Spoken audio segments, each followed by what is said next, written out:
आदाब, नमस्कार, प्रणाम, सत श्री अकाल, राधे राधे। और मैं कुंदन सर। आज हम आपको किसी भी हॉस्पिटल का काला सच का उजागर करने वाले हैं, जो कि कल हम अपनी आंखों से देखे।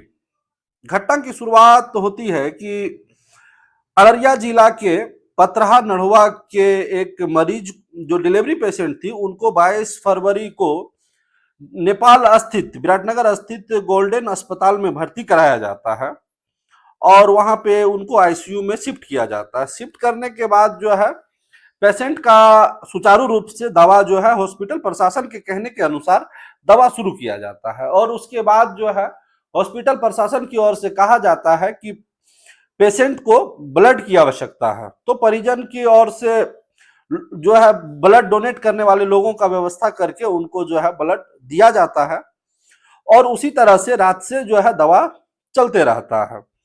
जब हम अब वहां 23 फरवरी को लगभग 10:30 बजे के करीब में हम पहुंचे थे किसी कारणवश, तो हम देखे उसी समय में पेशेंट के परिजन को कहा जाता है हॉस्पिटल प्रशासन की ओर से कि पेशेंट का सीजर हुआ है और सीजर करके बच्चे को जो है निकाला गया। बच्चा बिल्कुल स्वस्थ है और पेशेंट भी स्वस्थ है, लेकिन पेशेंट को ब्लड की आवश्यकता है, जो कि एक दिन पूर्व में भी जो है पेशेंट के परिजन को बता दिया गया था।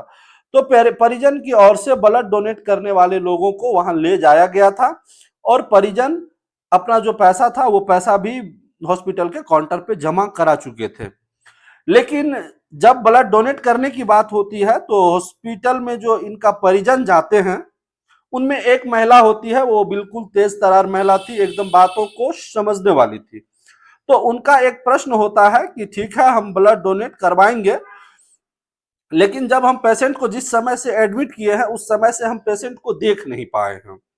तो पहले एक बार हमें दो लोगों को जो है पेशेंट से मिलने दिया जाए और उसके बाद जो है हम ब्लड डोनेट करवाएंगे और आगे का दवा मेरा चलते रहेगा इसी हॉस्पिटल में। और उसके बाद हॉस्पिटल प्रशासन की ओर से इस बातों के लिए मना किया जाता है कि नहीं, आप अभी 12 बजे तक पेशेंट से नहीं मिल सकते हैं। लेकिन इस बात पे परिजन और हॉस्पिटल प्रशासन के बीच लगातार बातचीत होने के बाद हॉस्पिटल प्रशासन के एक शख्स होते हैं दीपक कुमार, जो आईसीयू के मैनेजमेंट देखते हैं, उनके ओर से आदेश दिया जाता है कि ठीक है, आप जो है दो आदमी नहीं बल्कि एक आदमी जाकर के पेशेंट को देख सकते हैं। और जब वो पेशेंट को देखने के लिए जाते हैं, वो लेडीज थी, जाती है, देखती है और वो उनका जो अपना भी अनुभव है, वो पेशेंट को देखने के बाद जब वहां से आईसीयू से बाहर निकलती है, उनका अपना परिजन से मिलती है, तो वो लेडी जोर जोर से रोती है और अपने परिजन में कहती है कि अब मेरा पेशेंट जो है इस दुनिया में नहीं है। और इसके बाद जो है 10 मिनट नहीं बीतता है और हॉस्पिटल प्रशासन की ओर से सूचना दिया जाता है कि ये पेशेंट को हम नहीं बचा पाए, जो कि लगभग उससे 40 मिनट पहले हॉस्पिटल प्रशासन कहा था बिल्कुल स्वस्थ है और 40 मिनट के बाद जो है हॉस्पिटल प्रशासन कहता है कि नहीं, हम पेशेंट को नहीं बचा पाए। तो उसके बाद परिजन की ओर से कहा जाता है अगर आप पेशेंट को नहीं बचा पाए तो कोई बात नहीं है, लेकिन जो बच्चा आप बताए थे कि हम सीजर करके निकाले हैं और बच्चा स्वस्थ है, इन बातों को हम भी अपने कानों से सुने थे कि बच्चा बिल्कुल स्वस्थ है। तो परिजन की ओर से बच्चे का मांग किया जाता है, लेकिन उस कड़ी में कहा जाता है कि बच्चा को भी हम नहीं बचा पाए, आप जो भी बिल है हॉस्पिटल का उसको क्लियर कीजिए और आप अपना पेशेंट को यहाँ से डिस्चार्ज कीजिए। और उसके बाद से जो है परिजन में अफरा तफरी मच जाता है। फिर परिजन जो है लगभग अपना सारा पैसा व्यवस्था करके उनका काउंटर पे पेमेंट जमा करते हैं और उनके बाद जो है बॉडी को कलेक्ट करते हैं। तो बताइए कि ये जो अस्पताल का बुरा हाल चल रहा है, आखिर ऐसा क्यों? अभी एक तरफ जो है पेशेंट का डेथ हो जाता है और उसके बाद भी पैसा ऐंठने के कारण जो है उन पेशेंट को हॉस्पिटल में रखा जाता है। ये कहां तक सच है?